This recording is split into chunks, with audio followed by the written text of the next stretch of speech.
Pakistan super league PSL की team Quetta Gladiators के bowling coach Umar Gul ने कहा है कि इस परफॉर्मेंस पर काफी दुख है। जो प्लान किया था इसके मुताबिक बॉलिंग नहीं हो सकी थी। बॉलर्स को ABC सारे प्लान दिए थे।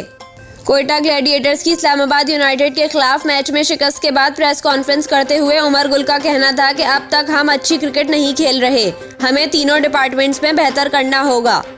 उमर गुल ने कहा कि वक्फे से कुछ बेहतर होता, मगर फिनिश अच्छा नहीं कर पा रहे हैं। फील्डिंग में हम बेहतर कर सकते थे, हम कमबैक कर सकते हैं। अभी हम टूर्नामेंट से बाहर नहीं हुए, अब भी मौका है, हम वापस आ सकते हैं।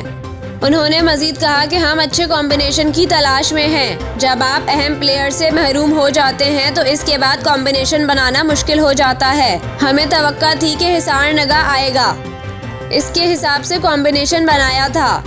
उन्होंने कहा कि आजम खान की बैटिंग ने आज के मैच पर बहुत फर्क डाला है। उन्होंने जिस तरह बैटिंग की है इसने मैच को वन साइडेड बना दिया। मोइन खान बतौर प्रोफेशनल कोच मायूस होंगे, लेकिन बतौर वालिद जरूर खुश हुए होंगे। उमर गुल का कहना था कि कराची और कोयटा ने जिन प्लेयर्स को रिलीज किया उन्होंने हमारे खिलाफ ही परफॉर्म कर दिया। रायली रूसो को रिलीज किया, उसने परफॉर्म कर दिया। आजम को रिलीज किया, उसने परफॉर्म किया। इनका कहना था कि टीम को यही कहा है कि 5 मैच बाकी हैं, अब भी बेहतर हो सकता है।